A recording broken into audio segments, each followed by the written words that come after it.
Hello and welcome to today's program, From Indolent to Aggressive, Case-Based Strategies Across the Spectrum of Systemic Mastocytosis. We're excited to have participants joining us from across the country, both here in person and online. This program is supported by an independent educational grant from Blueprint Medicines Corporation. For our live audience, you'll find a few important items at your place setting. A card with a QR code that gives you access to program slides, disclosures, accreditation information, and additional resources. A two-sided evaluation form. Please complete it and hand it to an usher at the end to receive credit. A keypad to respond to polling questions. Your responses are anonymous and very important to the educational outcomes of this program. For those joining us online, all this information is available under the Handouts tab on the right side of your screen. The evaluation will automatically open in your browser at the end of the program. Please make sure to submit your responses to receive credit. To ask a question during the presentation, please write it on the question card in front of you. Ushers will be around to collect them. Online participants can use the Q&A box on the right side of the screen. Now, let's give a warm welcome to our presenters. Dr. Brian Chernak, Dr. Matthew Gianetti, and Dr. Taewong Tashi. Thank you and enjoy the program. All right, everyone can hear me? Good morning, everyone. As mentioned, I'm Dr. Chernak with my colleagues Dr. Gianetti and Dr. Tashi. Thanks for coming in early Friday to come listen to us as we present some interesting case-based challenges and truly an overview of the exciting changes in the field of systemic mastocytosis. We're going to go through a brief overview, highlight some cases, some novel treatment decision-making planning, and as well as some of the newer diseases and newer therapies that are coming out in the field today, and many of them you'll be seeing this weekend at the remainder of the conference. I have a list. Just to take a brief moment to review our disclosures before we get started. And our learning objectives from today's session are listed in front of you today. We'll just take a brief moment to look at them.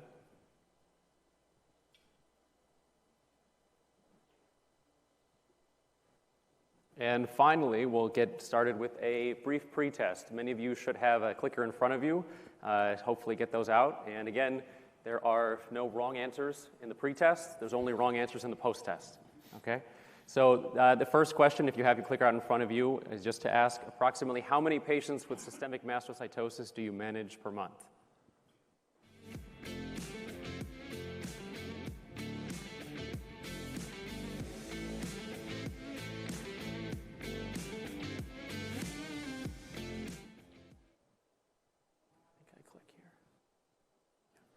I think we skipped ahead there. Okay. Which polymerase chain reaction-based assay is sensitive enough to detect KIT D816V mutations in peripheral blood when the variant allele frequency is as low as 0.01% to 0.03%?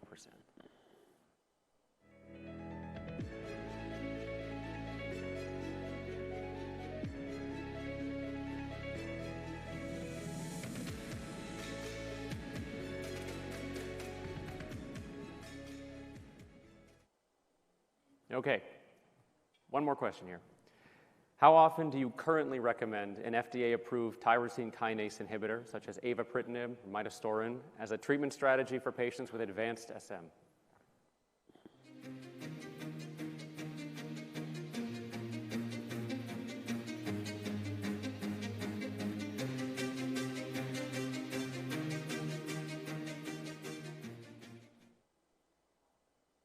Okay. Thank you.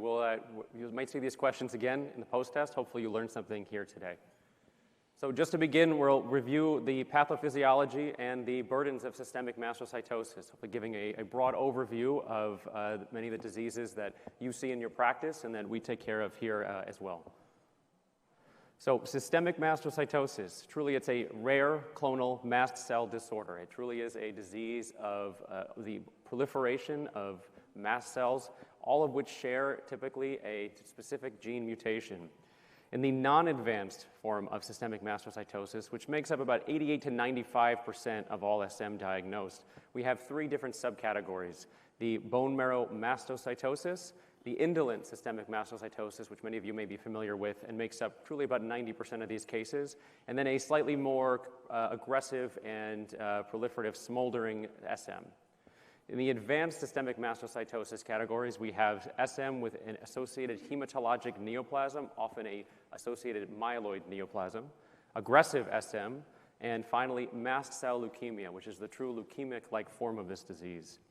SM affects approximately 1 in 10,000 individuals, and there truly is no gender bias in SM overall. The median age of onset is 46 to 61 years of age, with a peak in the mid to late 50s. However, we see patients truly of all ages who carry this diagnosis. Systemic mastocytosis itself is truly characterized by the abnormal expansion and accumulation of mast cells in at least one extracutaneous organ. As you can see or figure here, the bone marrow aspirate of a patient with systemic mast cell burden, as well as patients who can have infiltration of mast cells in other areas throughout the body. We're going to take a brief moment to hear from Dr. Tracy George, who put together a beautiful video and who also, I think, is here today in the crowd, I was told. But we'll take a quick moment to review this video. Mast cells play an essential role in immune defense, responding rapidly to foreign organisms, antigens, and toxins through the release of various mediators such as histamine and tryptase, which occurs within minutes, as well as cytokines and chemokines that recruit other inflammatory cells, which occurs over several hours. Stem cell factor, SCF, is critical for mast cell growth, differentiation, and survival.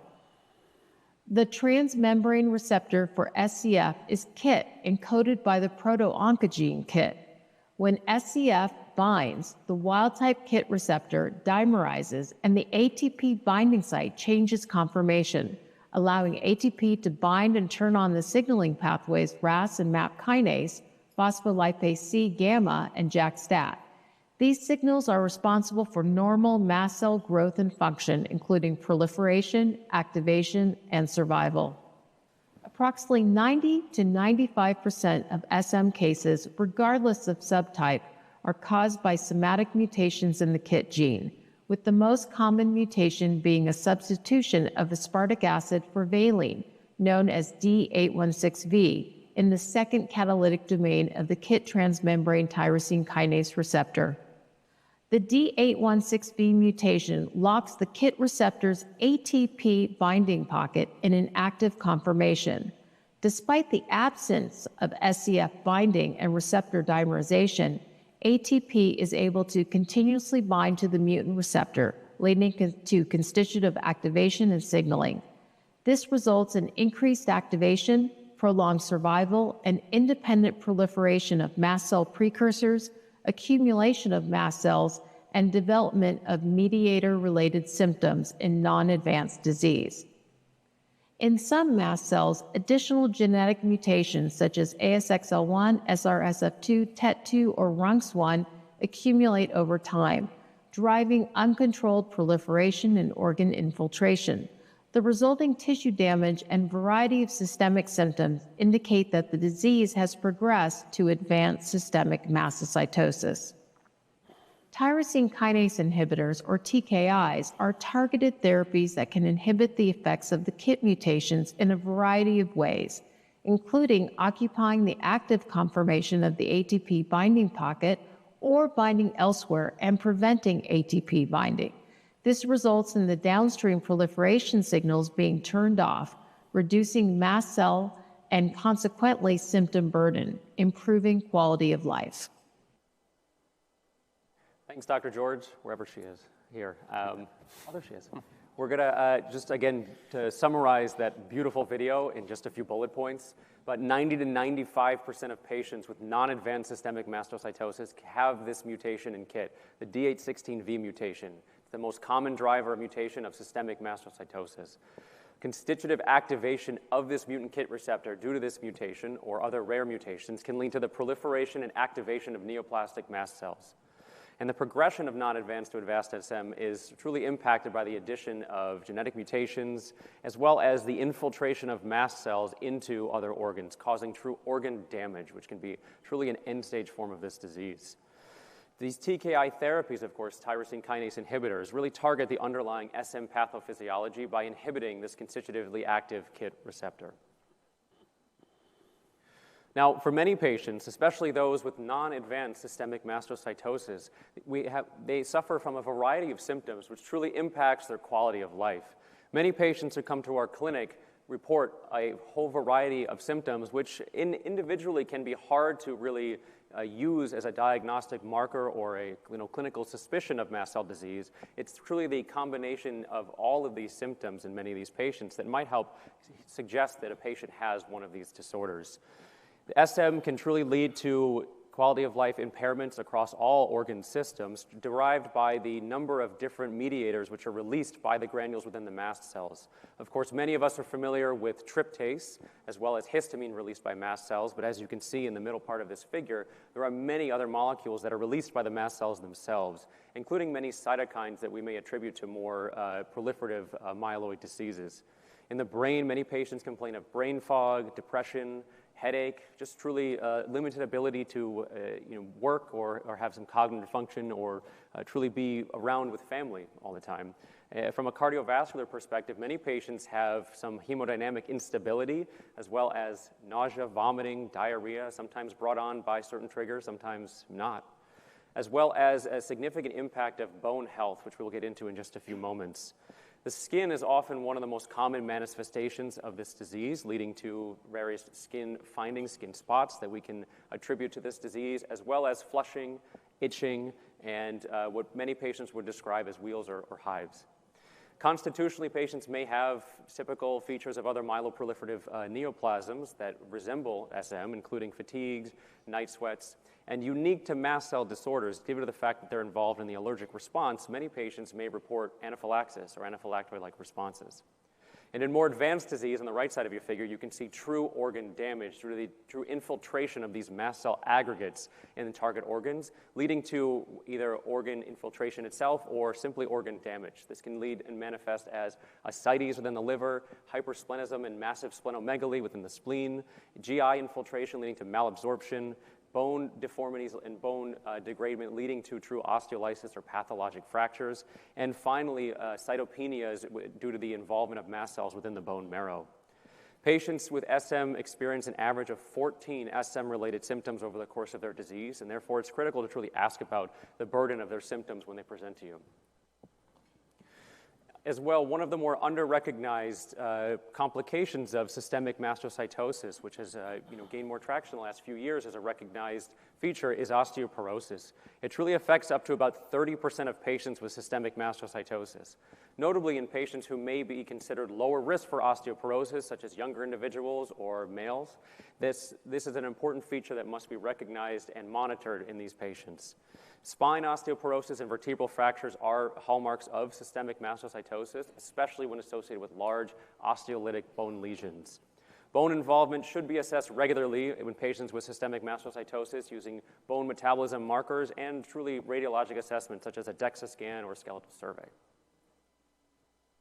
The manifestations of SM truly can change over time, but it's important to note here as well that some of the features that appear to be more consistent with an indolent disease may still be present in patients with more advanced disease. Some patients with ISM may be more likely to have pruritus and hives and itching or GI symptoms, but those may persist as the disease becomes more aggressive or in patients who simply present with a more advanced form of the disease. Anaphylaxis, osteopenia, osteoporosis can be found at any stage of the disease as well. And truly, as the disease progresses or as patients present with a more advanced form, the importance of recognizing the organ infiltration leading to organ damage is important to note as to whether or not this may be SM-related. The disease burden truly does progress in some patients, although again, as mentioned, some patients may present with mast cell leukemia or an ASM at initial presentation. Important to note for these patients is that many patients with indolent SM may have a normal or near normal life expectancy. That does not mean their quality of life is not impaired or they may have short-term complications that must be monitored. But as you can see, patients who have more advanced disease tend to have a significantly inferior survival, ranging from several years in some patients with ASM to patients with advanced associated hematologic neoplasms or mast cell leukemia, where the overall survival is much poorer. So what impacts survival in patients with systemic mastocytosis? Again, in the non-advanced SM population, the rate of progression to an advanced SM is low. It is important to monitor, but many of these patients, it is important to make sure we monitor their symptoms and also prevent the most important life-threatening complication in these patients, which is anaphylaxis. Up to about 50% of patients with indolent systemic mastocytosis will develop anaphylaxis at some point in their lifetime, and it's a critical feature to note and to ensure that patients are appropriately monitored for this.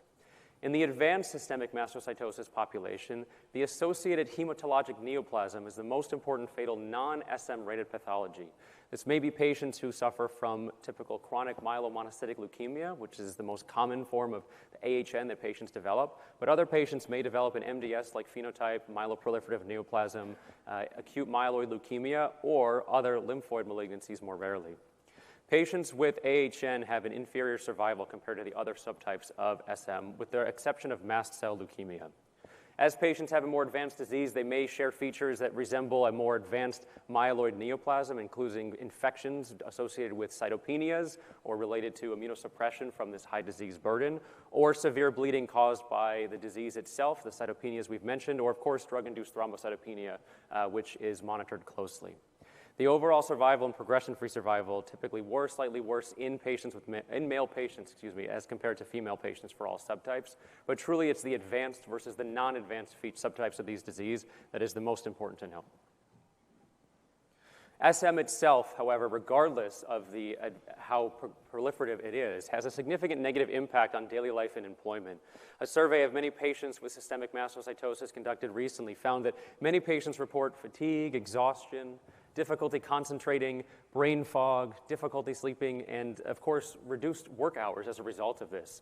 And so whether or not patients may complain of some symptoms that may be managed by other individuals, the burden of symptoms is a true hallmark of this disease and something that is critical to improve the care for these patients. Of these patients with systemic mastocytosis who are reducing their work hours, some of them voluntarily quit or were terminated due to insufficient production of their job, which may be something that could be modifiable. Importantly as well, delayed diagnosis truly does increase the overall patient burden. The median time from the initial symptom onset to the diagnosis of systemic mastocytosis is 5 to 6 years. And prior to that diagnosis, many of these patients have seen their primary care provider, maybe seen a second primary care provider, consulted with friends and family, seen a rheumatologist, maybe seen an allergist or an oncologist who is less familiar with this diagnosis. And it takes often several providers before someone recognizes that an underlying SM might be the underlying cause.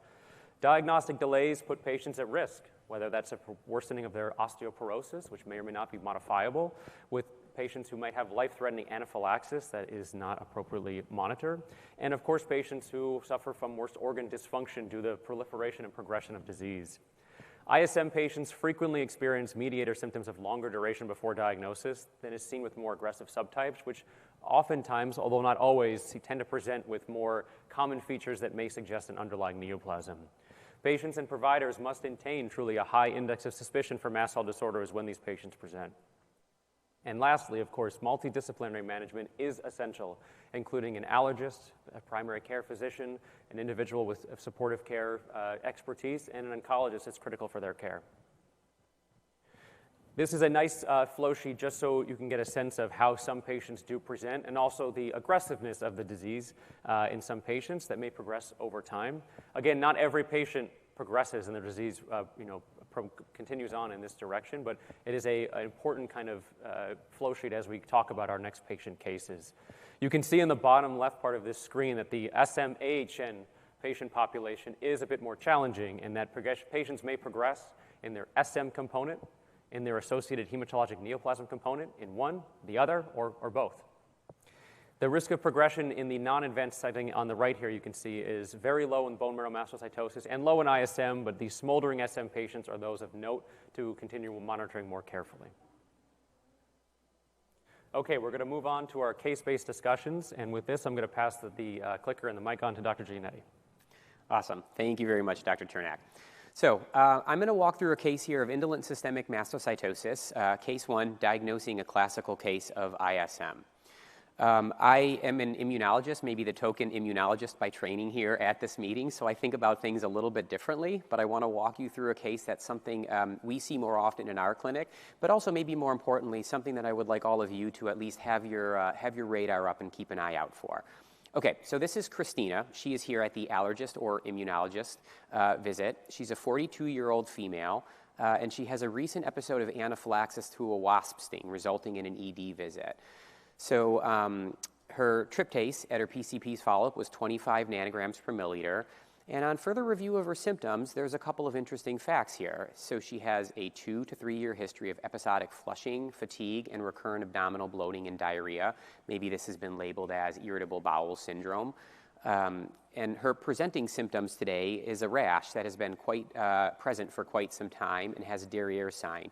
So for those of you who don't know what derriere sign is, you get these hyperpigmented lesions, typically reddish brown. The dermatologists have much fancier words than what I would use for it.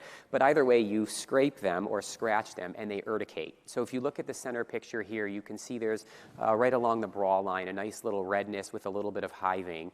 So that's a derriere sign, and that's really like diagnostic for mastocytosis. So it is really important that we're looking at these people's skin. You do tend to get it in covered areas, so upper thighs, lower abdomen, but a skin examination is a super important part of evaluating these patients. So when should you suspect systemic mastocytosis? Well, anaphylaxis to insect venom. So that's a very unique feature related to systemic mastocytosis. And about 23% of people, at least according to the European database, will have anaphylaxis to insect venom. So it's a simple question to ask, and it is a really, it pulls out people with SM quite well. History of hypotensive anaphylaxis, especially associated with tryptase increases. Patients with mastocytosis have this very unique type of anaphylaxis involving cardiovascular collapse with hypotensive syncope, typically without hives. There's actually a score that we use too in immunology. I would encourage you to use it too. It's called the REMA score, R-E-M-A. It was developed by these folks in Toledo in Spain, Ivan Alvarez-Tose, Alberto Orfao. And basically it takes gender, the type of anaphylaxis, whether you had hives, whether you had cardiovascular collapse. And in people who do not have skin lesions, it pretty accurately identifies who needs a bone marrow and who may have a clonal disorder. Other things here, tryptase greater than 8, skin lesions, most of us probably know these things, but these are things that will come up either in labs or history that should cue you off to mastocytosis. Okay, so polling question. 42-year-old woman with anaphylactic reaction to wasp sting resulting in an emergency department visit. I won't go ahead and read all of this, but I will pause here. You can all read and answer the questions.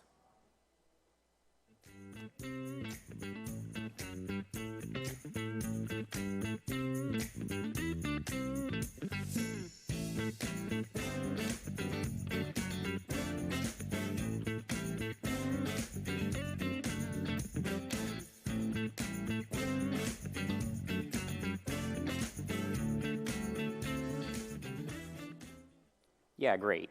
88% peripheral blood, KIT D816V. So I'm an immunologist by training, so when I give these to immunologists, we usually get the correct answer. I feel like the oncology group may be wondering where the bone marrow option is. So I would encourage all of the oncologists to do more bone marrows, please. When I give these talks to my folks, the primary thing they're worried about is I can't get somebody to do the bone marrow. So we have a little bit more in this, but please, please, please, more bone marrows is good for these patients. All right. So how do patients with SM typically present in the hematology-oncology clinic? This is a faculty discussion question. So Dr. Tashi, you've been quiet over here and haven't had the opportunity to speak, so maybe I will give you the opportunity here. Yeah, so these patients usually get referred to hematology-oncology, either mainly in my practice from a dermatologist or allergy immunologist, where they have these significant skin lesions, and they've biopsied skin lesions, and the biopsy proven, cutaneous involvement of mast cells. From the allergy immunology clinic, usually, they have high tryptase, and some of them have already tested for KIT and, turned back positive. So usually there are referrals. There are not many patients that come on their own to hematology oncology clinic as yet. Yeah, many of my referrals as well come from dermatology as well as often from gastroenterology. Patients who maybe have nausea, vomiting, diarrhea, they had an endoscopy and a skin biopsy done. And some of the biopsies we get referred are a patient that they find a mast cell, but many of which we see mast cell aggregates. And typically the referral question is, I don't know what to do about this, but what do I do? We also have some patients as well that have come in as, I described earlier, who have seen many other providers, have a vague kind of sense of symptoms. Something just doesn't feel right, and someone may have sent peripheral blood kit testing that comes back positive, or they have these kind of skin lesions they're noticing that are progressing over time. Great, excellent. Okay. So we're going to walk through the diagnostic tests for systemic mastocytosis. We have kind of 4 primary categories here. There's a little bit of overlap, but let's first start with the non-invasive testing. So top left, blood work, CBC differential, comprehensive metabolic panel. BST stands for basal serum tryptase, so this is just tryptase in blood. The next here on the bottom 2, morphology and MC immunophenotype. So these are based on tissue diagnoses. So classically, we think of the bone marrow, but as Dr. Chernak also mentioned, very often, not very often, but occasionally we will have these diagnosed via endoscopy. To look at the morphology, this is a histopathologic diagnosis. So we will look at bone marrow aspirate, either smears or look at stained tissue sections. Immunophenotype, we take aspirate, we stain it, we flow sort it, and we can identify these funny aberrant surface markers. Classically, we think of CD2 and CD25 for SM. CD30 is a marker that's associated with various different kinds, either more aggressive or well-differentiated. And then finally, genetics, I would argue maybe the most important component of the diagnostic workup, high sensitivity D816V mutation. This is super important, and maybe if there's one thing you take away, at least I would suggest, is we need to look for PCR or an ultrasensitive method. Tryptase genotyping, this is something we're more comfortable with in the immunology world, but we'll touch on that. And then finally, I think standard of care at this point is checking a myeloid NGS panel to look for non-KIT mutations that may skew the aggressive nature of systemic mastocytosis.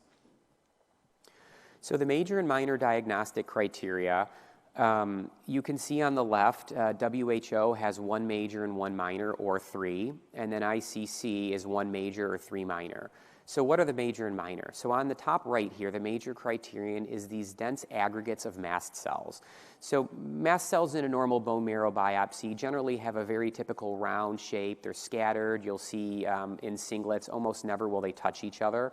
And the major abnormality in systemic mastocytosis is where you have 15 or more, often truthfully it's sheets of 50 or 100 of these mast cells directly abutting each other. Minor criteria, tryptase greater than 20. We do correct for HAT. We'll talk about that in a second. Greater than 25% of mast cells display this atypical spindle-shaped morphology. So the mast cells look kind of smushed, and when we refer to spindle-shaped morphology, we generally refer to a flattening and elongation of the nucleus. We do have Tracy George right in front of here, so hopefully she won't correct me on this, but I believe it's the nuclei that look squished and spindled. KIT mutation, as we talked about, KIT D816V. So this is super important. This is the driving mutation in about 90 to 95% of patients with mastocytosis. And then again, aberrant surface markers. This can be on histopathology. More commonly, we look at it in flow, but we do both when we look up the bone marrow. CD2, CD25, and CD30. My experience has also been, this is very dependent on the institution, so if you're really worried about mastocytosis, it is important you alert your pathologist to the specifics of what you're looking for. My experience has been at smaller centers, it's not common that they will do all of this, so telling your pathologist, this is what I'm worried about, can you stain for X, Y, and Z, really goes a long way. Okay, so this is what I was saying earlier about the KIT D816V mutation. So mast cells grow and develop in the bone marrow and are typically tissue-resident cells. So the implication of that is you have very few mast cells circulating in peripheral blood. Generally in mastocytosis, you have few mast cells even in the bone marrow. So when you're looking for the KIT D816V, you are looking for a low-frequency event. Because it's a low-frequency event, you need to amplify, typically with PCR. So if you look at this graph here, you can see all of these dots are patients who do in fact have the KIT D816V mutation. Orange dots are people who are identified via NGS, and blue dots are people who are identified via PCR. And you can see right at about 1% variant allele frequency, the NGS starts to drop off. Some of the better tests can even pull down to 0.7%, 0.6%. But really, at least in my clinic in the immunology world, most of my patients have 0.1, often even below 0.1. So this is below the limits of detection of a next-generation sequencing assay. So regardless of where you're looking, whether it's the peripheral blood, whether it's the bone marrow, I really don't care. The testing for KIT should always be a PCR-based method. And I would say much of the research that's been done, there's some really cool work ongoing by some of the folks actually here in this room trying to identify better, higher sensitivity methods, because I think probably we have underestimated the prevalence of mastocytosis, mostly because we don't have the techniques to detect these very low allele fraction humans with this disease. Okay, so let's circle back to Christina, talk about her laboratory testing. So her tryptase was 25 nanograms per milliliter. CBC and diff was normal, comprehensive metabolic panel was normal. However, in peripheral blood, we do detect the KIT mutation. So she has KIT D816V, as I mentioned before, 0.09%, so below the limits of what you would see with an NGS panel. And then we also biopsied her skin, and you can look here on the right, staining for CD117 and tryptase, quite a bit of mast cell aggregates in there. So all the stuff that lights up in red on the top and on the bottom are mast cells. This is pretty grossly abnormal, so many more mast cells than you should see in the skin. And also she had a colonoscopy, and they found a few MC clusters, or maybe I would use the term aggregates of more than 15 cells. Okay, so polling question. Now that we know she has the KIT D816V mutation, what test would you recommend, or what test is necessary to confirm the diagnosis of SM?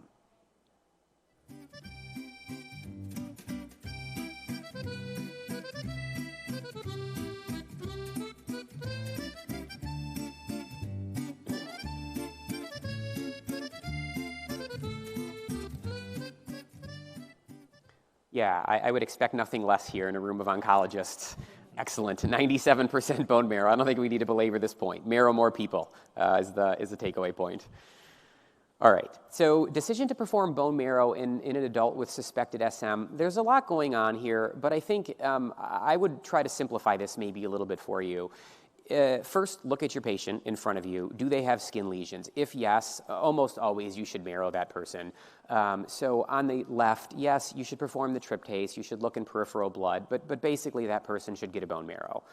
On the right-hand side, it's a little bit tricky here. So this is what the REMA score that I mentioned before was designed for. So people who do not have skin lesions, there is a way that we can predict the likelihood that they have an underlying clonal mast cell disorder. I would encourage you to ask them, have you ever had an episode of anaphylaxis? Do you have unexplained osteoporosis? Then you can also lean on your labs. Do you have a tryptase that's greater than 20? Do you have KIT in peripheral blood?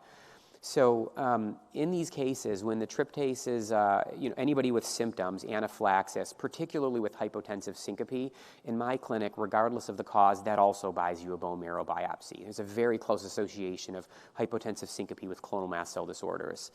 Tryptase greater than 20, also recommend a bone marrow biopsy for that. In some of these decision trees down here, if you really don't have any symptoms, you don't have skin lesions, then probably SM is unlikely. But again, the REMA score, R-E-M-A, is a really nice way to simplify the whole right-hand side of this diagram. So in people who you're worried about SM who do not have skin lesions, that is in fact the intent of the REMA score. Okay, so classifying subtypes of non-advanced SM. So first, before we can deploy anything in this graph, we have to meet SM diagnostic criteria, right? So this is what we talked about before, the major criteria, the 4 minor criteria. Once you have successfully diagnosed SM, the next step is to try to identify which subtype or what form of systemic mastocytosis you have. So on the left here, bone marrow mastocytosis, this is essentially defined by the absence of skin lesions.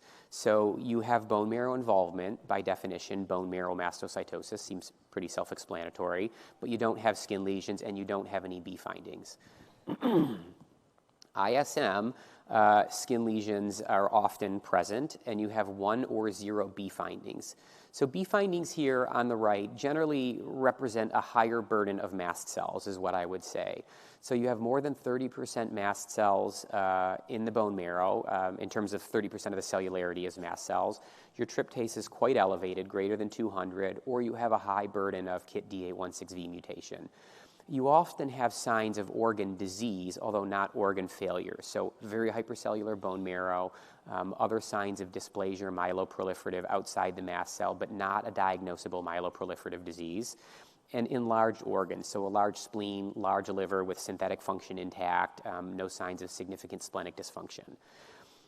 SSM is when you have 2 or more of these B findings. And again, smoldering systemic mastocytosis simply represents a high burden of mast cells. It's a little bit more of a high-risk disease, I would hypothesize. Okay, so hereditary alpha-tryptosemia. This may not be familiar to many of the oncologists in the room. This is a really interesting story that's developed really over the past 10 years or so. So it was first identified by a group at the NIH, John Lyons and Josh Milner. And really for a long time, we have known about patients with elevated tryptase, but who did not have systemic mastocytosis. And it wasn't really until late 2016, these folks published a really good Nature Genetics paper that shows many humans have extra copies of the tryptase gene. So this is present in about 5 to 7% of the United States. So when we're checking baseline serum tryptase, by far the most common reason you will have an elevated tryptase, it is not mastocytosis, it is this, alpha-tryptosemia. We should all get comfortable at least understanding what this is. Just to kind of walk you through what the actual diagnosis or mechanism of this is, you can see here a normal genotype. We have, without getting too much into the specifics, 2 soluble producing tryptase genes, and 2 chromosome 16. So all humans should have at least 4 tryptase genes. So alpha plus beta equals 4. In alpha-tryptosemia, we basically take where there is 1 tryptase gene and we smash 2 genes into it. There's also a promoter that sits just upstream of this, and it makes them produce quite a bit more tryptase. So really, this is not a disease, it's a genetic trait, and the key laboratory feature is that these folks have a much higher baseline serum tryptase. This is relevant because, 5 to 7% of the population of the United States has a high baseline serum tryptase. You need to know about this if you're looking for systemic mastocytosis.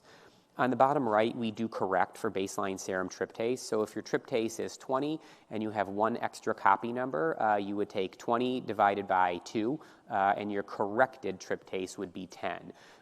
We went over this really quickly, but if anybody has questions, please feel free to find me afterwards, and I'm happy to walk you through in a little bit more comprehensive manner. But again, as the immunologist in the room, I think that this is really important for all of you to at least have heard about and understand. Okay, differential diagnoses. So lots of other conditions to consider. Idiopathic MCAS, mast cell activation syndromes, I would say, is a plural thing. It is not a single entity. Chronic idiopathic, or we refer to it now as chronic spontaneous urticaria, which is hives. Many patients with mastocytosis do have hives, both associated with skin lesions and not. Ehlers-Danlos syndrome, medium. It can be within the differential diagnosis. Neuroendocrine tumors, carcinoid tumors. I have picked up several of these in my clinic for people who present primarily with lots of flushing. It is a very rare disorder, but folks who flush with hypertension, you will see them from time to time if you pay attention to it. Atypical infections, so we do see a lot of this. Delayed immune dysregulation, long COVID. These patients tend to have a lot of fatigue. They have a lot of GI symptoms. And, in a Venn diagram, there is a considerable amount of overlap between mastocytosis. Finally, cardiovascular. I see this quite a bit. People who have recurrent hypotensive syncope. I have more than a handful of patients who've had pacemakers placed for recurrent hypotensive syncope, and turns out they had systemic mastocytosis. Please keep in mind that too. Digestive symptoms, probably the majority of patients with mastocytosis have had a diagnosis of irritable bowel syndrome at some point or another. And then finally, neurologic, so anxiety, depression, fibromyalgia, headaches, all of these are relatively common. Okay, so let's circle back here to Christina. So looking at her bone marrow biopsy, within the aspirate, we found a slight increase in mast cells, not within the aspirate, within the actual core biopsy, an increase in mast cells with about 70% spindle-shaped and 30% round oval. We also found dense mast cell aggregates of greater than 15 cells. They express CD25 and the normal mast cell markers, so CD117 is KIT and tryptase. You would expect all mast cells express these. And then again, they have the abnormal spindle-shaped morphology. Overall, the mast cell burden is about 10% of the cellularity. So this falls kind of what I would say within like fairly typical run-of-the-mill indolent systemic mastocytosis. And you can see here some beautiful slides right in the center, CD117, that's an excellent aggregate right there, nice red mast cells. I don't know how many cells there are there, I'm not a pathologist, but a lot, 100 or so maybe. And if you look there with the tryptase stain on the right, same exact thing, a great, peritrabecular, it looks like aggregate. Okay, so what do we do with Christina? So the diagnosis is ISM. I'm biased because I'm at a specialized center with expertise, but I do think these patients do better at specialized centers. We have a lot more experience with it. Counsel regarding symptoms, avoid known triggers. All humans with mastocytosis should have epinephrine. And then on the right here, risk of anaphylaxis, bone marrow is high. Probably this is an artifact because that's actually how they get diagnosed if they don't have spots. And then intermediate risk of anaphylaxis in ISM and SSM. So known triggers for mast cell activation, there are kind of a lot here. I'm not going to belabor all of them, but I would highlight two primary triggers. There's a very close association of clonal mast cell disorders with Hymenoptera anaphylaxis. So these are flying insects with venom. So wasps, honeybees, hornets, yellow jackets. I practice in Boston and New England. Apple picking, I gotta say, is where like the majority of my patients will get stung and anaphylax. So for real, I tell my patients, like when you're going hiking or when you're going apple picking, you need to carry your EpiPen at all times when you're outdoors. The second thing I would highlight is NSAIDs. This is much lower percent, but about 10 patients can have symptoms related to NSAIDs.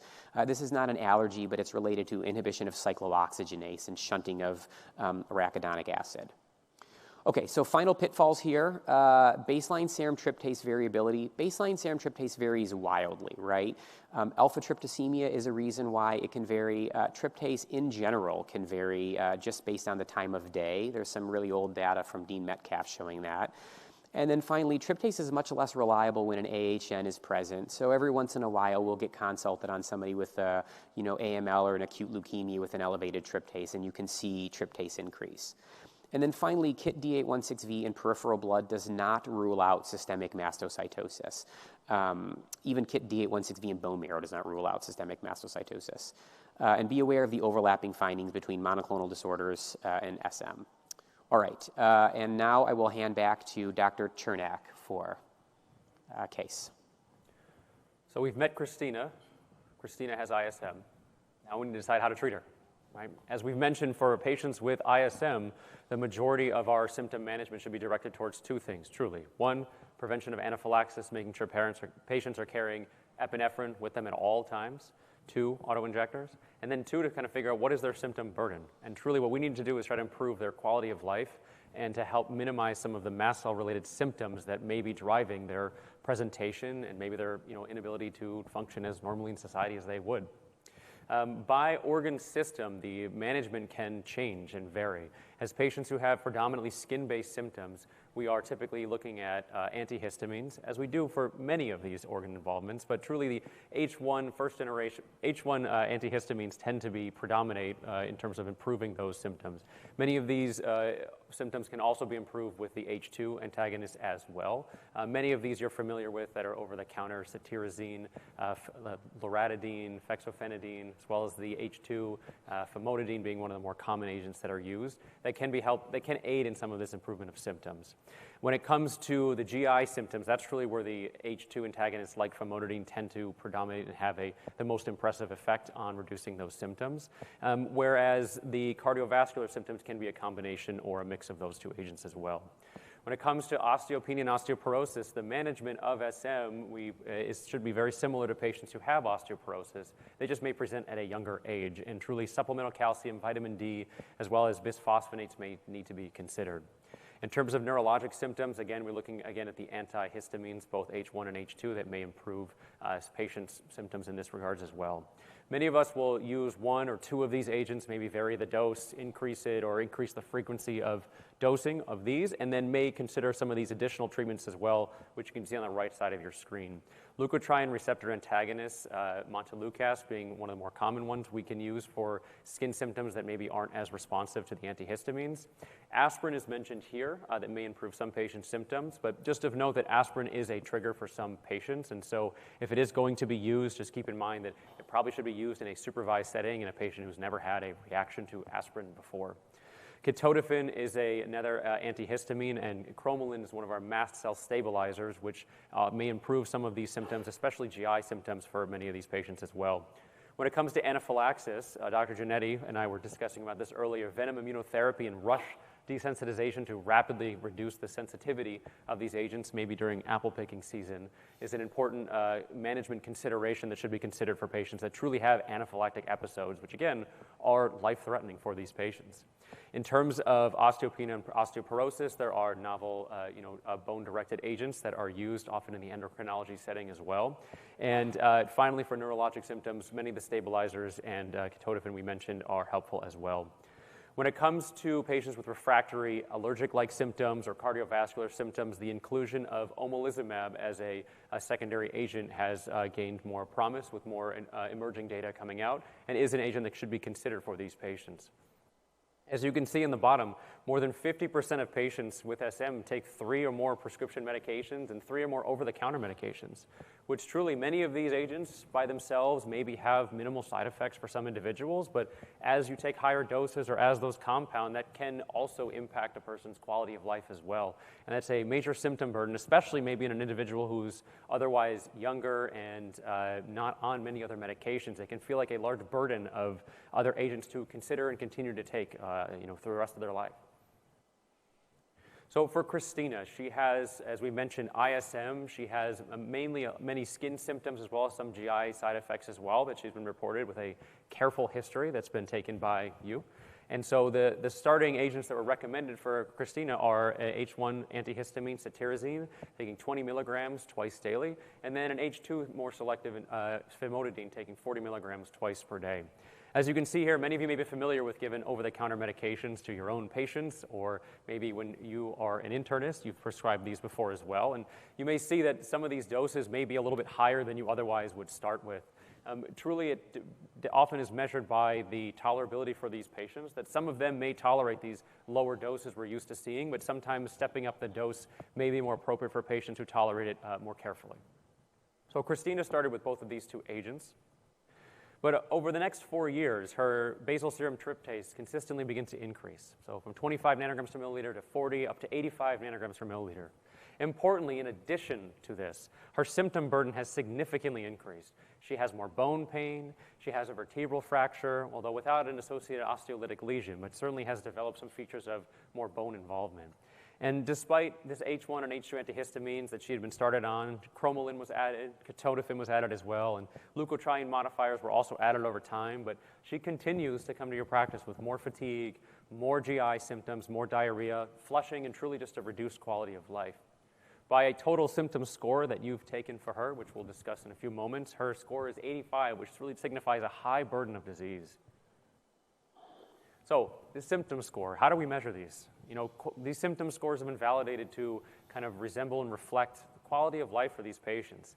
As you've seen here, and as you may have seen in your practice, patients come in with a variety of symptoms, and it can be very difficult to quantify the burden of their disease when asking, well, how severe is your diarrhea? Or how bad is your brain fog? Those sorts of things. These symptoms assessment forms all share some commonalities, all are slightly different, and are used to truly quantify and kind of replicate over time what this patient's burden of disease is. They can be used pretty easily in clinic for many patients, and are a great way to track objectively how a patient is progressing or stabilizing or improving with their mediators.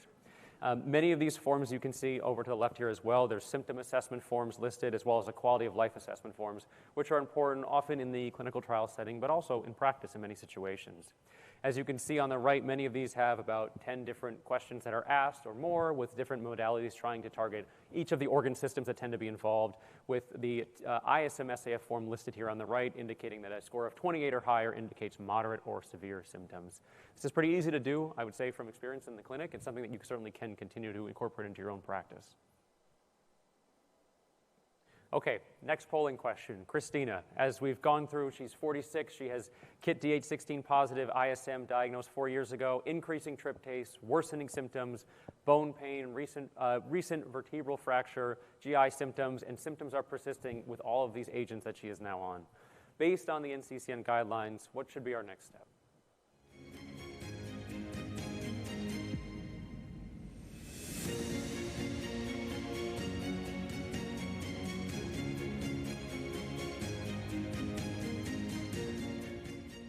Okay, it looks like we have a majority suggesting avapritinib, which is a nice segue into our next topic here, which really is to decide what should we do next for a patient like this. The treatment approaches for non-advanced SM, as we've discussed, first of all, of course, start with avoiding triggers and carrying an EpiPen. In patients that have no symptoms, as we know, the rate of progression to a more advanced disease is quite low in these patients, and so oftentimes observation is all that is needed for those patients. In those that have symptoms, then we can use some of these adjunctive therapies as we described. And truthfully, once we are using 2, 3, 4, 5 agents at high doses and they're not successfully managed, we need to start thinking, how do we target maybe the underlying mast cells themselves? That's when we start looking at these KIT targeting tyrosine kinase inhibitors, which we discussed briefly in the beginning of this conversation. Avapritinib, which we'll talk about in just a moment, is the agent which we'll talk about next, with older agents such as midostaurin, which was targeted as well, are previously used therapies that can help decrease the mast cell burden. Other potential options for therapy include a clinical trial or cladribine in the most severe settings. So, targeting the SM pathophysiology. As we all know, as we've mentioned, right, up to 95% of patients with ISM all have the KIT D816V mutation.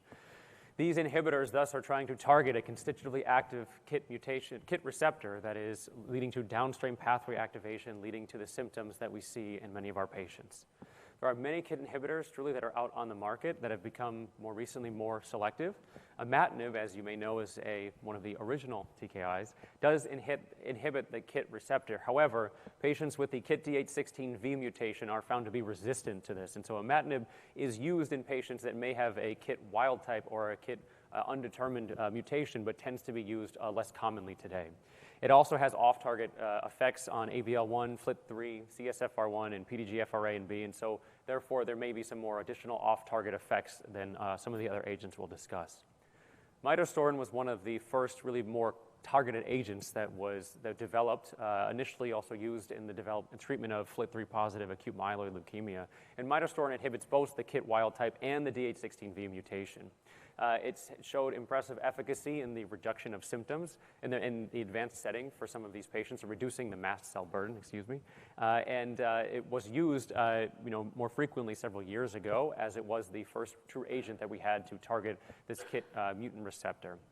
Avapritinib was the first true selective D816V mutation, which we'll discuss in just a few moments, and has shown impressive efficacy and reduction of mast cell burden in the bone marrow, which we'll again review in a few moments. And the second generation inhibitors, bezuclastinib and elenestinib, are similar in that they selectively inhibit the KIT D816V mutation, with partially the goal to hopefully reduce some of the off-target effects and establish a greater potency towards this mutation. There is some overlap potentially in some of this inhibition, as avapritinib does inhibit both KIT and the PDGFRA mutations for some of these patients that may carry both of these. As you can see over to the right, the TKIs truly do target the ATP binding domain, which again helpfully helps to reduce the constitutive activation that we see. So avapritinib, as we mentioned, truly the first selective D816V mutation. Recently, the reports of the Pioneer trial, which was a randomized controlled study of avapritinib as compared to placebo in patients with high symptom burden, indolent systemic mastocytosis, showed a significant reduction of the total symptom score of 15 points as compared to 9 points with placebo. Given this and given the significant reductions in the symptom burden, as well as secondarily reductions shown in some of the biomarkers such as serum tryptase, KIT D816V mutation burden, and mast cell burden itself, Avapritinib was approved by the FDA for use in adult patients with ISM a few years ago and is now widely used in practice. The secondary endpoints, as I mentioned here, showed a large percentage of patients, more than 50%, achieving a 50% reduction in serum tryptase, bone marrow mast cell aggregates, the KIT D816V mutation variant allele frequency, and 25% of patients truly achieving that 50% reduction in total symptom score. It also reduced the use of these best supportive care medicines in a large percentage of patients, which helps reduce the burden maybe for our patients who are taking so many of these other therapies. The long-term efficacy of avapritinib with ISM has continued to show impressive efficacy, with a median 2-year follow-up at the 25 milligrams starting dose for many of our patients. It demonstrated sustained improvements in total symptom score and each of the 11 individual symptom scores, with markedly the greatest improvements in spots, itching, flushing, fatigue, many of the skin-based symptoms as well. The mastocytosis quality of life symptom and health domain scores all were improved in this as well. You may see more efficacy data presented later at this conference as well. So avapritinib itself, it's been approved. We've seen impressive efficacy in the randomized controls clinical trials in ISM. What should clinicians know about this? Avapritinib's 25 milligrams, our typical starting dose. It can be increased. It's given on an empty stomach. And we do mention here it is contraindicated. Technically, it is not recommended for patients with a platelet count less than 50,000 for most of the data coming from the advanced setting, which we will get into briefly. We need to avoid co-administration with strong and moderate CYP3A inhibitors and inducers, so important to just make sure your patients are on none of these therapies or are adjusted if they're on these medications. The important adverse events to note for these patients is often related to edema, peripheral and periorbital edema, which may be mild in some patients or more severe in others, dizziness, flushing, and photosensitivity of the other more common complications, as well as some brain fog reported in some patients as well. Important to note, intracranial bleeding has not been reported in patients with indolent systemic mastocytosis who are taking avapritinib. Again, we'll get into this in the advanced setting, but in the ISM setting and at this dose of 25 milligrams, there is no association with intracranial bleeding. You must ensure, however, that patients don't have a history of intracranial bleeding before prescribing this medication, just to be aware of the potential complications, although again, they've not been reported. Avapritinib, again, was well tolerated as well in patients who received concomitant omalizumab and with similar tolerability as compared to the patients who were simply on avapritinib, monotherapy in Pioneer. So as you may hear about, of course, later in this talk and over this weekend, there are also additional investigational agents in non-advanced SM. As you can see, we have 3 second generations and additional D816V mutations, bezuclastinib and elenestinib. The Summit trial you will again hear more about this weekend. And then finally, the BTK inhibitor, TL895, which inhibits a downstream BTK, which is believed to lead to the downstream activation of many of the cytokines associated with mast cell symptoms. Bezuclastinib, which as mentioned is the second generation D816V mutation, is being tested in the ISM and notably in this smoldering systemic mastocytosis population. It has data which will be reported at this conference. Bezuclastinib has minimal CNS penetration and high selectivity, and so it therefore really does not inhibit the other off-target effects such as FLT3, CSF1R, and PDGFR and ME.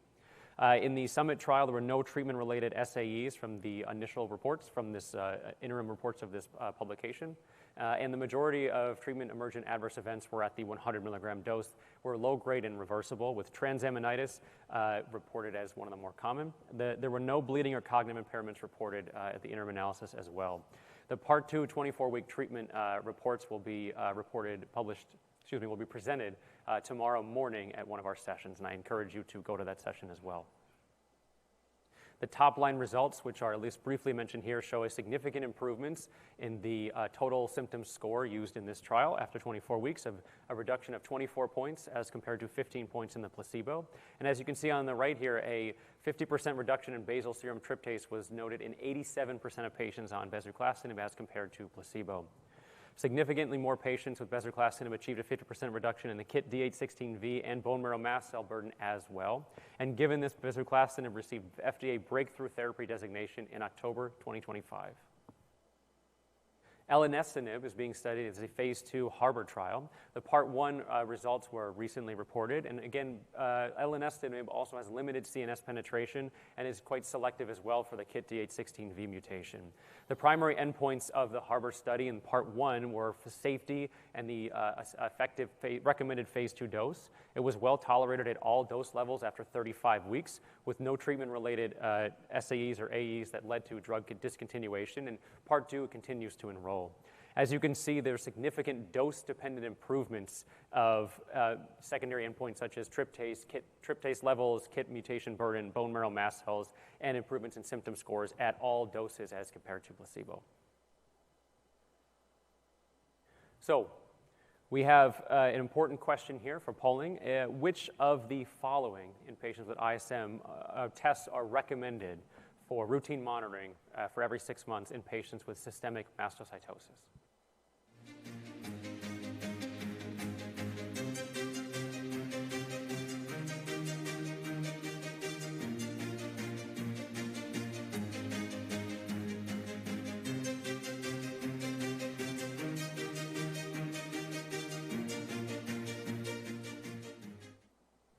Okay, we have about 2/3 of the group recommending a basal serum tryptase and a CBC with differential, okay, and about 1/3 of individuals suggesting a DEXA scan and basal serum tryptase. I think definitely an interesting point to bring up, and I'm glad that I think we emphasized here the importance of monitoring bone health in this as well. I think many of us might suggest that, and by typical dosing strategies and monitoring, that the basal serum tryptase and CBC with differential should be monitored this frequently, but of course, don't forget their bone health as well. So routine monitoring here, as partially emphasized by the question, truly every about 6 to 12 months in patients with stable smoldering systemic mastocytosis, maybe a little less frequently in patients with ISM. They should be monitored for their basal serum tryptase, CBC with differential, CMPs, and of course their weight to monitor any changes or potential progression to a more advanced disease. The KIT mutation variant allele frequency is certainly interesting from a research and theoretical perspective as something to monitor, although currently in the guidelines it's not clearly recommended at this time. Physical examination, of course, is important to maintain for all of our patients, and for these patients to document whether or not their skin lesions in ISM maybe are increasing in numbers as a potential sign of progression of their disease. And importantly, of course, their quality of life and symptom burden, right? Many of these patients may have some of these symptoms that they tolerate, but as they develop and as they continue to be followed over a course of years, they may become more intolerable and difficult to track if you are not continually asking them.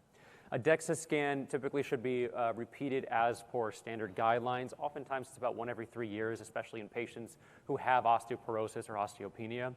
And importantly to note, in patients with avapritinib who are receiving avapritinib for ISM, lab monitoring is recommended with a comprehensive metabolic panel and the CBC with differential at visits 3 and 6 months, and then truly after about every 6 months after that.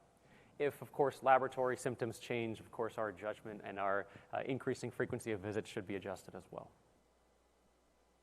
So Christina, as we've mentioned, she has ISM. She has a heavy symptom burden. She is on several adjunctive therapies. These have not improved her quality of life. She continues to have symptoms.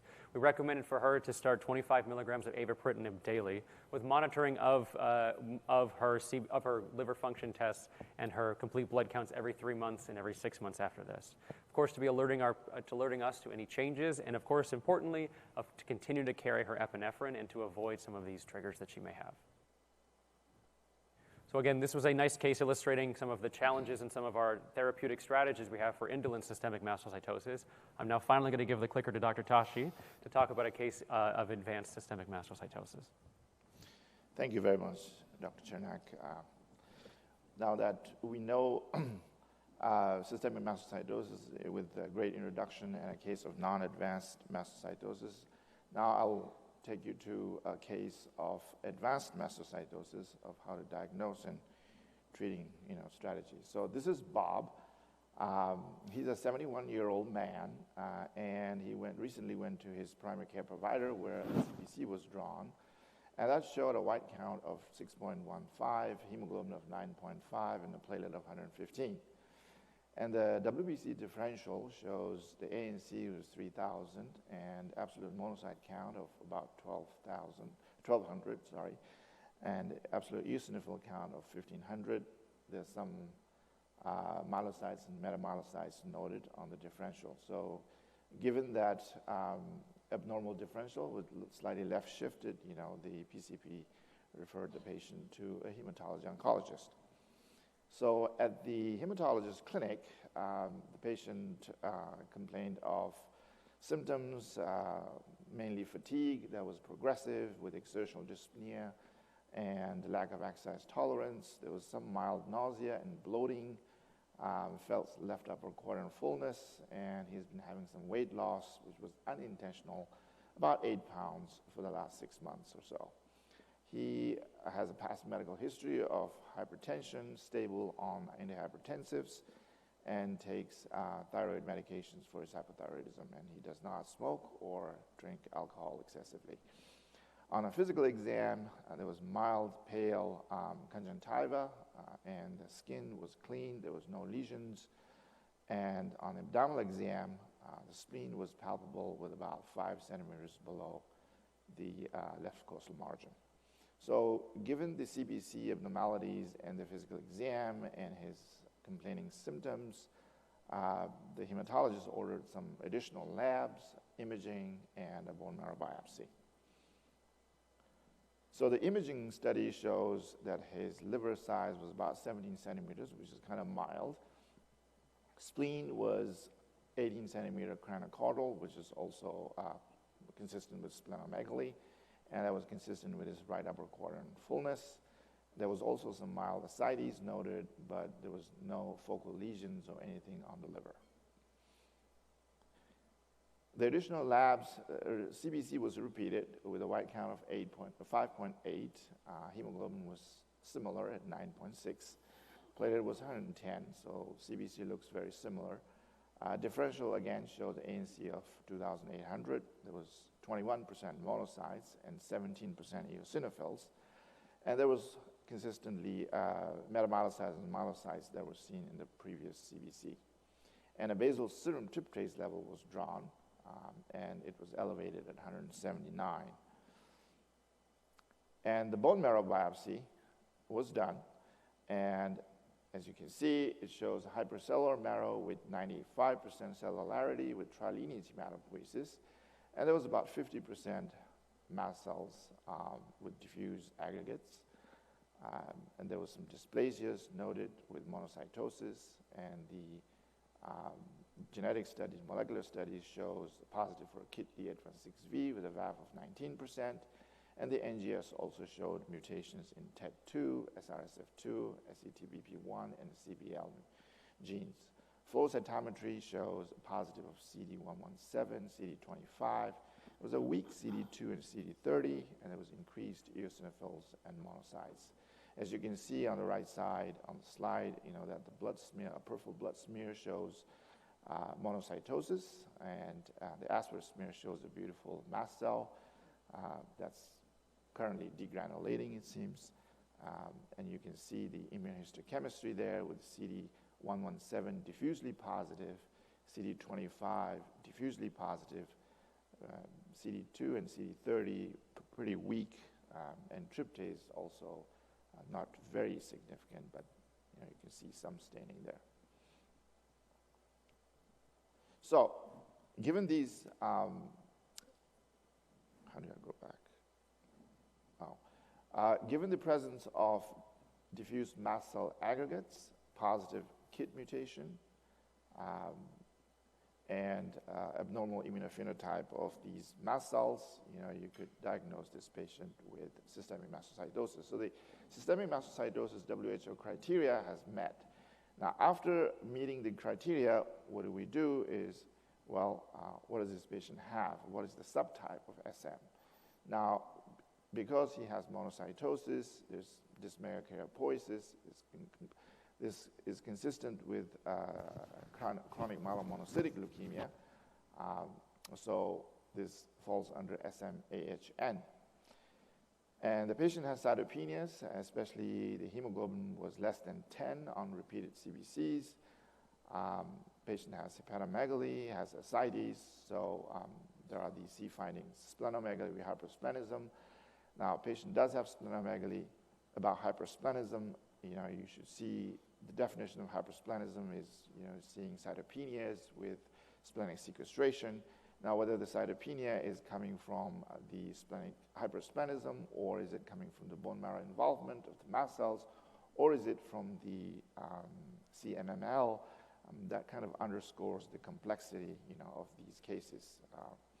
So regardless, you only need one C finding for establishing diagnosis of advanced mastocytosis. So this diagnostic criteria for Bob, he fulfills the diagnostic criteria for advanced SM or aggressive SM with AHN, and the AHN being the chronic myelomonocytic leukemia.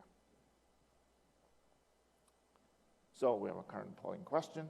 How often do you currently recommend FDA-approved TKI as a treatment strategy for patients with advanced SM? I don't think it's the right answer, it's just in your practice.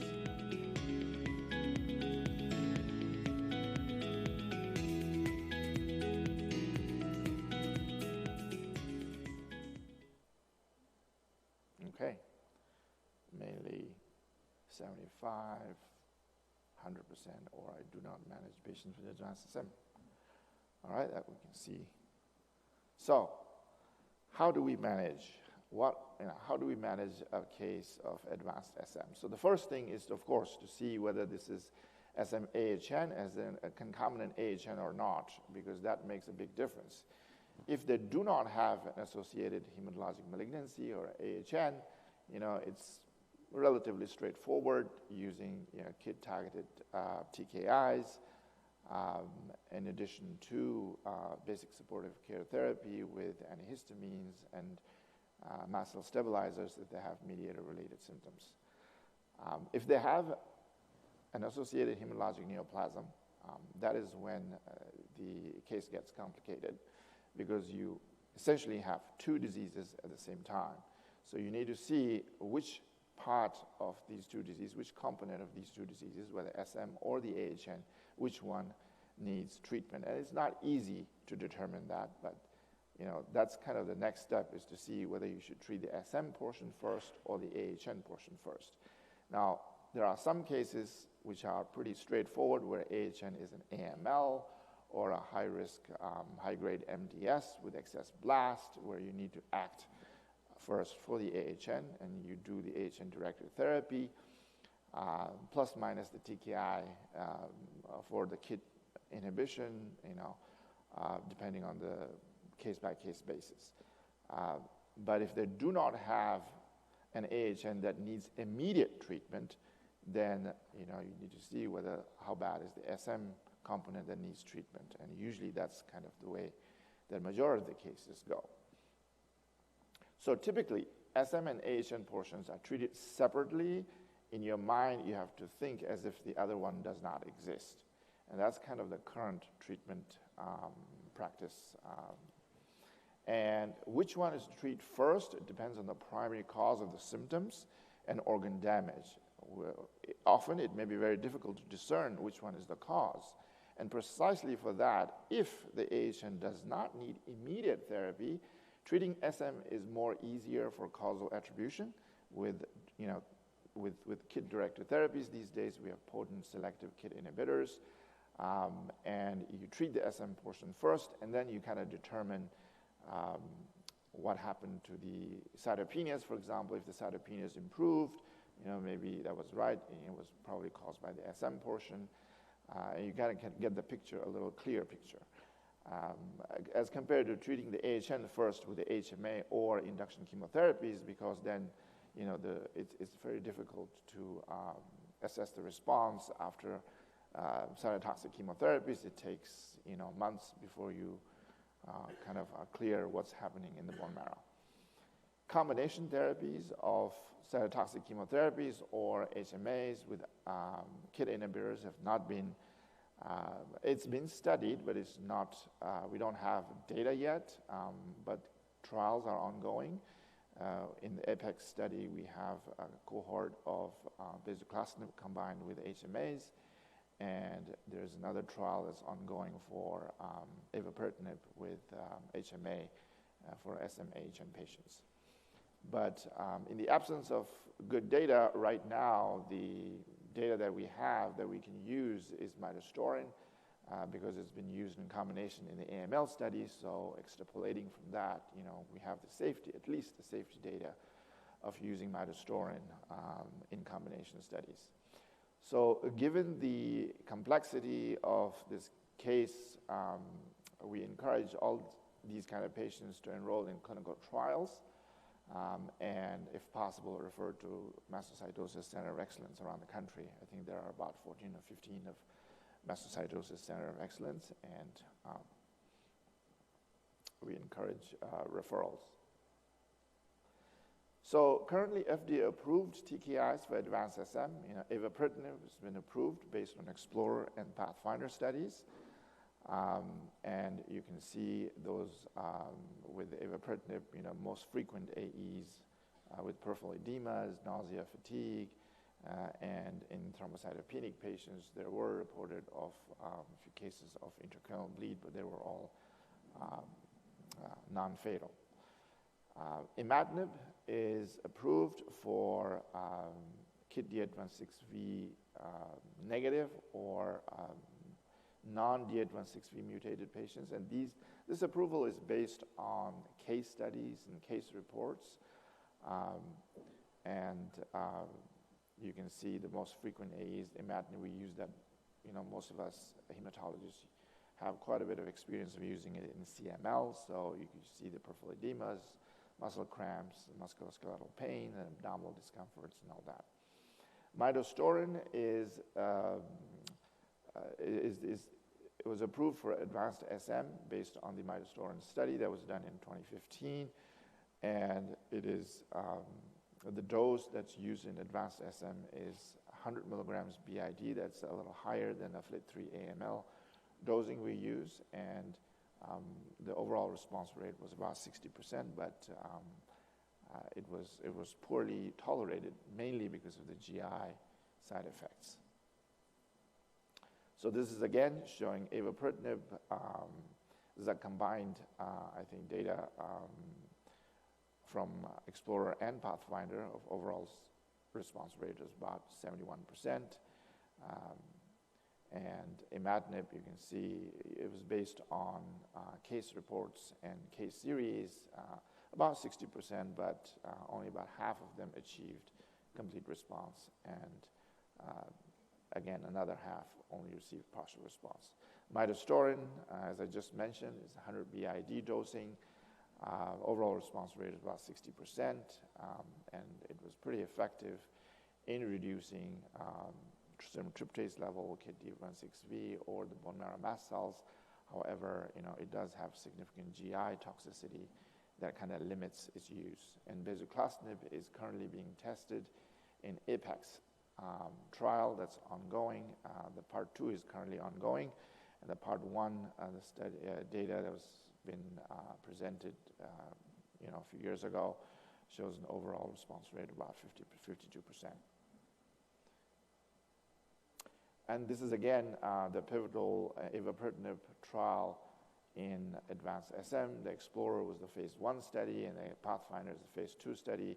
So in the Explorer, there was about 86 patients enrolled, but 53 of them had the evaluable C findings, and the overall response rate was about 75%. And it was higher, about 86% response rate in patients who were newly diagnosed, who were not previously treated. And Pathfinder, this is a 3-year follow-up data that was presented at EHA last year, and overall response rate is again about 73%, and we have a 4-year follow-up data that is being presented at this ASH on Monday evening for oral presentation from Dr. Ryder. So I hope all of you will join that. This is a comparison of avapritinib with midostaurin or cladribine. It's a pooled data of avapritinib from Explorer and Pathfinder, comparing with historical cohorts of midostaurin and cladribine, and you can see that the overall survival with significant mortality risk reduction. Compared with midostaurin, there was about 41% reduction in mortality risk, and about almost 70% risk reduction compared with cladribine. So avapritinib is definitely better, and we're fortunate to be in this era of selective KIT inhibitor in this disease.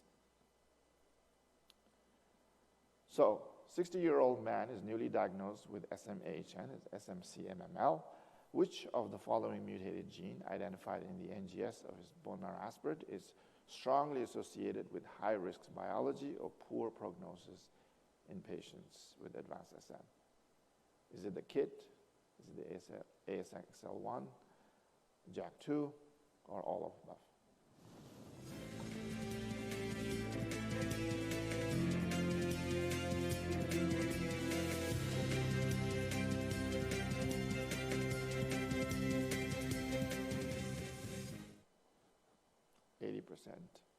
Correct, yeah, ASXL1. So that brings us to our discussion of these additional myeloid mutations. Most of these patients have SM-AHN. SM-AHN actually is about 75% of all advanced SMs, and they do have additional mutations, and about 90% of these patients will at least have one mutation, if not more. Most frequently affected genes are usually, these are pretty familiar genes that you see in all myeloid diseases, as RSF2, XL1, RUNX1, TET2, CBL, and all that. And in a study that in 2015, looking at SM-AHN patients, upon univariate and both univariate and multivariate analysis, SRSF2, XL1, and RUNX1 were independently associated with poor prognosis and high risk of leukemic transformation. But to remember that there are more additional genetic mutations that you will see on the myeloid NGS, and more the mutations, probably the disease is with the unstable clone, you have a higher risk for progression and poor outcome. Now, this SAR gene panel, SRSF2, XL1, and RUNX1 mutation, considered high-risk mutations with poor prognosis, but this was in the era of pre-avapritinib or pre-selective KIT inhibitor era. So it's been interesting to see, there are emerging data these days that avapritinib is responsive regardless of these mutations, and it's been interesting to see in future what other upcoming KIT inhibitors do to these risk stratification. Now, MCL diagnosis, I think this is an important one slide to remind everybody that diagnosing mast cell leukemia is that you see more than 20% mast cells in the bone marrow aspirate, okay? And not the bone marrow biopsy or the core biopsy. Of course, you'll see high burden of mast cells in the core biopsy, but you have to have 20% or more in the bone marrow aspirate, which qualifies as an MCL criteria. They may or may not have an AHN. They may or may not have a C finding. If they do have a C finding, then you call it acute. If they don't have a C finding, you technically call it a chronic MCL. They can be de novo. They can be secondary from pre-existing advanced aggressive SM. They can be aleukemic, or they can be leukemic, meaning they have mast cells in the peripheral blood. So there are different types of MCLs, although all of them are pretty rare. Now, between acute and chronic, we do see kind of two different clinical phenotypes where some patients may have very atypical and immature mast cells. They have a very aggressive and fulminant clinical course, but in some chronic MCLs without C findings, you may see similar spindle-shaped mast cells that you see in other SMs. So when are chemotherapy and stem cell transplant appropriate for SM-AHN? So these days, given the targeted, selective, and potent KIT inhibition, it is becoming increasingly clear that the decision on transplant is mainly driven by the AHN. If the AHN is AML or is a high-risk or high-grade AMDS, maybe they need a transplant sooner. And AHN treatment is AHN specific chemotherapy. For example, if they have MDS, CMML, or MDS MPN overlap, you might have to do hypomethylating agents with venetoclax if they have AML, or induction therapies. If they have an MPN, then you might want to use JAK inhibitors. But regardless, I think transplant should be considered in these patients who are rapidly progressing in SM-AHN. If you see the AHN is progressing despite your best efforts, or if they come in at diagnosis with a high-risk AHN. And for those who do not have an AHN, if they are resistant to the KIT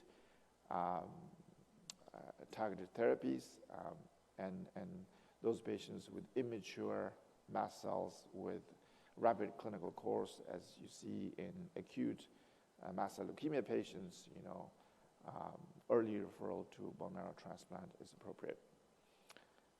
And there are emerging data, and recent registry analysis shows that the deeper the response of your SM portion and SM-AHN before the transplant, the outcome of the transplant is better.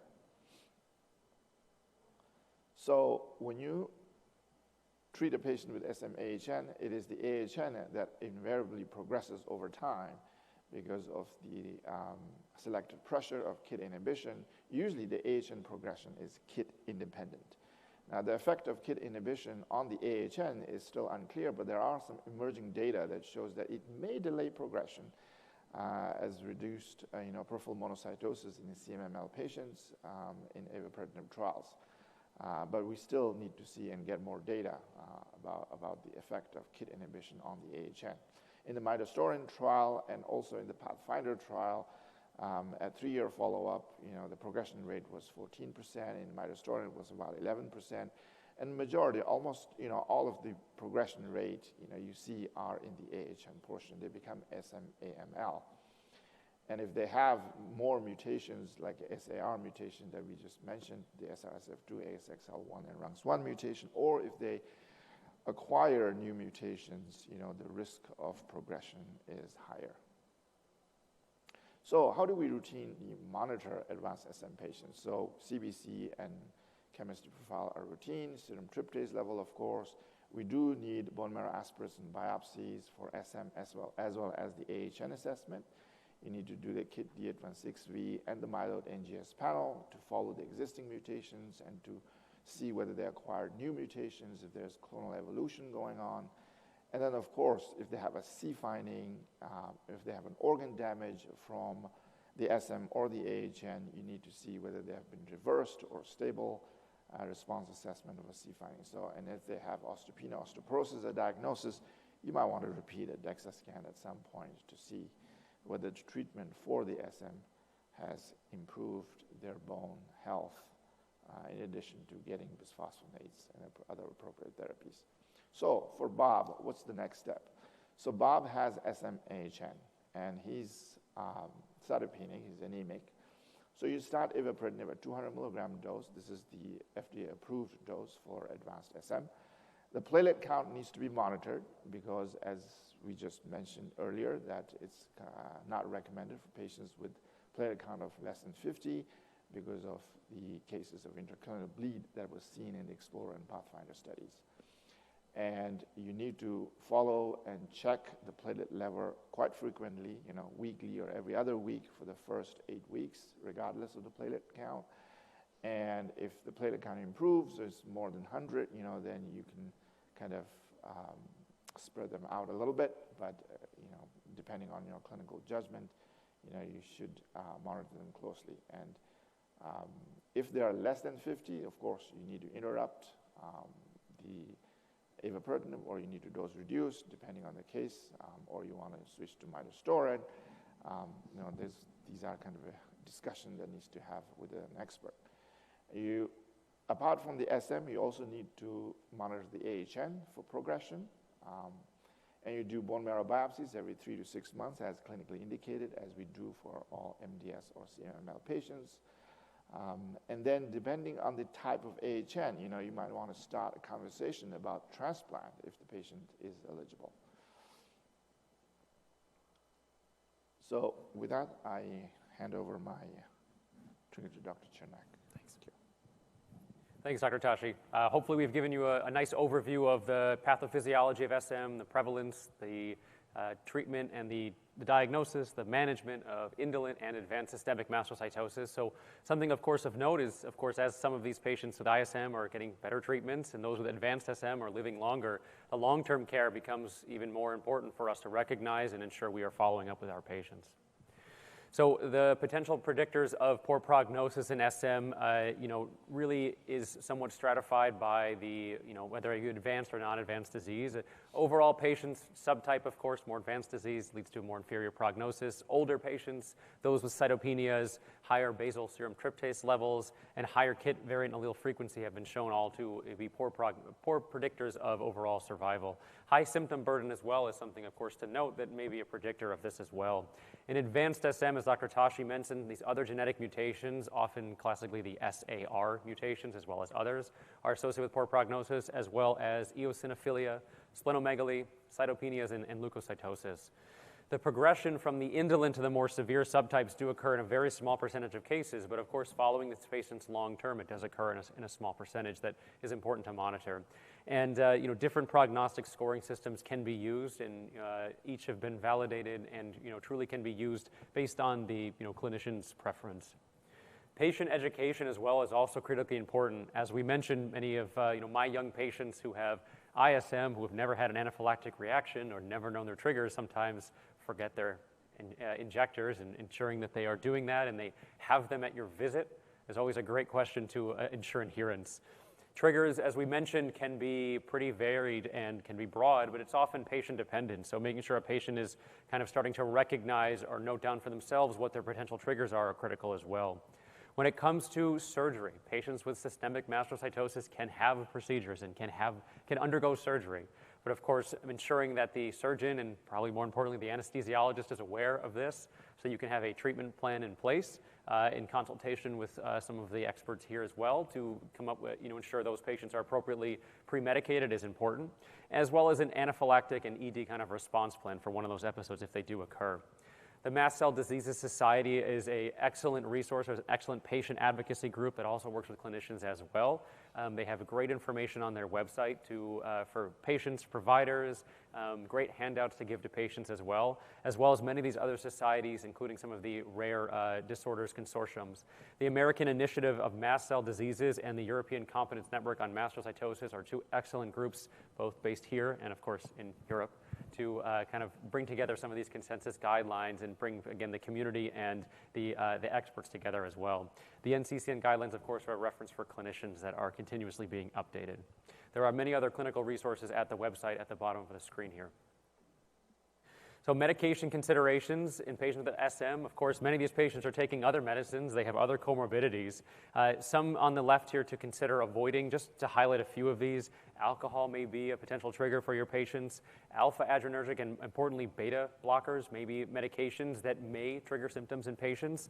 Opioids for pain may be triggers as well, and so just keep that in mind when patients are going in periprocedurally about what their post-operative pain management strategy might be and should be prepared for.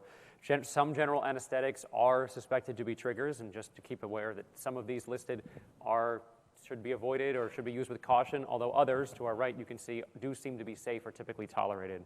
Local anesthetics as well. Lidocaine, which we often use for at least our bone marrow biopsies, I'm sure yours as well, seems to be typically well tolerated, but some of the other local anesthetics are associated with, being some of them may trigger some of these reactions in patients. You can see on the right here a nice list of medications, again, that seem to be typically well tolerated, but of course for these patients, especially those that have a history of anaphylactic reactions or other reactions to medications, you truly need to just be aware and careful about adding certain medications to their treatment plan and potentially working with other physicians to ensure you're using the most optimal approach for their total care. So just to summarize, I know we've gone through a lot of information today. Hopefully it was very informative for a lot of you. Hopefully you learned something. I think these are the high points that we want to make sure that you take away from this meeting and this conversation we've had today. SM really spans a whole biologic continuum. There is a group of indolent patients where symptoms really drive the disease presentation, to more advanced disease where patients truly present with a more oncologic-like disease, and everything in between. It's truly driven in most cases by this KIT D816V mutation. High sensitivity molecular testing is critical for the diagnosis and the accurate subtype classification of the disease, not only to ensure the appropriate diagnosis, to drive prognosis, and also to drive treatment selection and at the appropriate dose. Patients with ISM are at low risk of progression, and symptom-directed therapy is really critical in these patients. Avapritinib, midostaurin, and exciting emerging agents are providing targeted benefit across all the subtypes of the disease. And finally, as you've seen here, even with our panel, collaborative, patient-centered management, multidisciplinary approaches are critical to help improve not only the current standard of care that we have, but the long-term management of these patients. So we have a post-test. Again, as I mentioned before, there are no wrong answers here. There's starting to become maybe a few more wrong answers, but hopefully you've learned things, and it's a reflection of us. So good luck. The first question, which PCR-based assay is sensitive enough to detect KIT D816V mutations when the VAF is as low as 0.01 to 0.03%?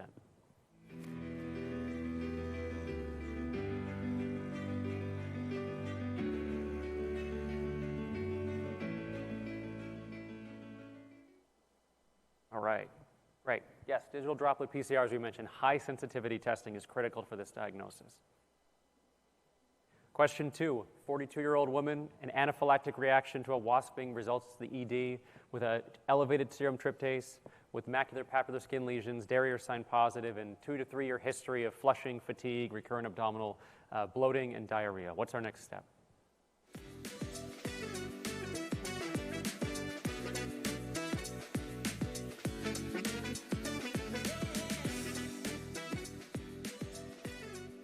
All right.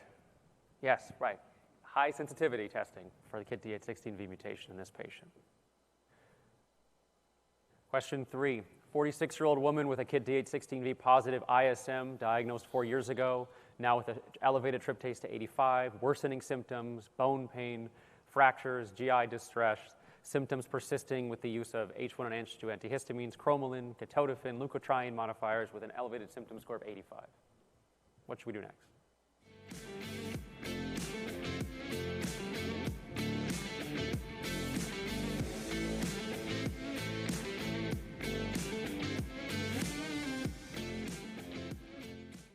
Great.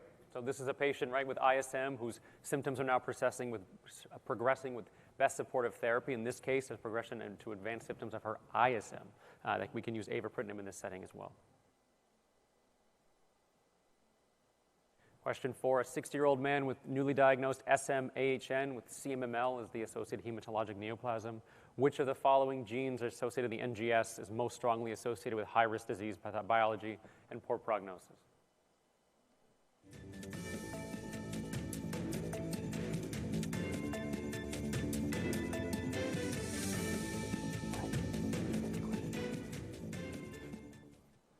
Excellent. Yep, ASXL1, which is associated with the highest risk disease biology of these genes listed. Question 5.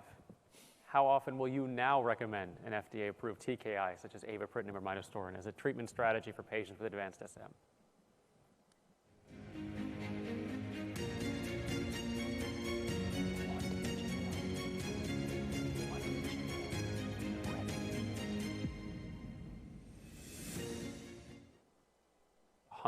And I think we have more people that are now managing patients with advanced SM, which is wonderful.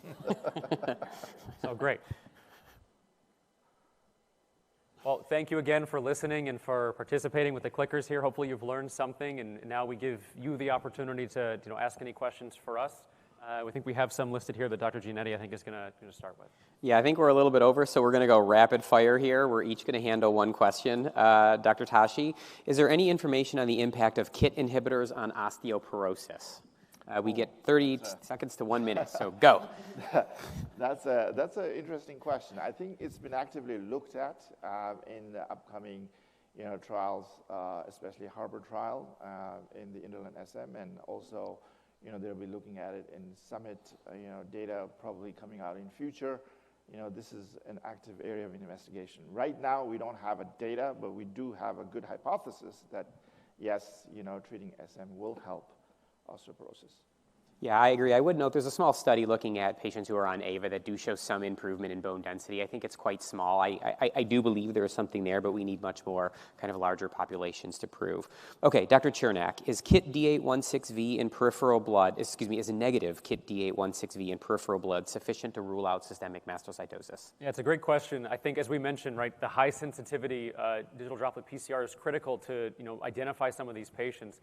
The median variant allele frequency in ISM is around the range of about 0.15%. But as we mentioned, mast cells really reside in the tissues. They don't reside in the blood. And so, in some cases, if you really have a high suspicion, or of course, if you have a skin biopsy that's showing these aggregates, it's really critical to perform that bone marrow biopsy. You may pick up the mutation on a bone marrow biopsy or aspirin. Yeah, completely agree. Capsule summary is no. No, it is not sufficient to rule out SM. Okay, so this is a two-part question. We're going to first answer the first one. When should hereditary alpha-tryptopenia be, I think this is managed, mitigated. Anybody with an elevated serum tryptase that you do not have a good explanation for, in my practice, statistically, there's a really nice paper in our immunology journals from John Lyons where they've looked at the etiology of all elevated baseline serum tryptase, and it turns out that 94% is actually alpha-tryptosemia. So, in my clinic, I always teach the fellows horses, not zebras, although my clinic is mostly full of zebras. But statistically, you are most likely to see alpha-tryptosemia for an elevated baseline serum tryptase other than mastocytosis. And I would say the second most common etiology of elevated baseline serum tryptase is actually not mastocytosis either. It's renal disease. So we need to have a high index of suspicion for mastocytosis, but you also need to understand what alpha-tryptosemia is. And then final question here, does it make sense to prescribe cromolyn sodium to prevent symptoms? Yeah, I like cromolyn. I mean, it should be one of the lower lines. We need to rely on the antihistamines first, even maybe avapritinib. But cromolyn is this very old school medication that does not get absorbed, so less than 1% of it actually gets absorbed into the body. But it does work quite well for GI symptoms, so a lot of bloating, a lot of diarrhea. You can take it, the typical dose, it comes in 5 milliliter vials of 100 milligrams of cromolyn. Typically, we'll do 2 vials or 200 milligrams 4 times daily, no food or water for 20 minutes before or after. As you build up the dose, people can get like osmotic diarrhea, so I generally have them add the dose, increase to maximum slowly. So yeah, I think it's a nice tool to lean on for sure, but I would not say it's first or even second line. So that was super rapid fire. Thank you everybody for your attention, and please go enjoy the conference.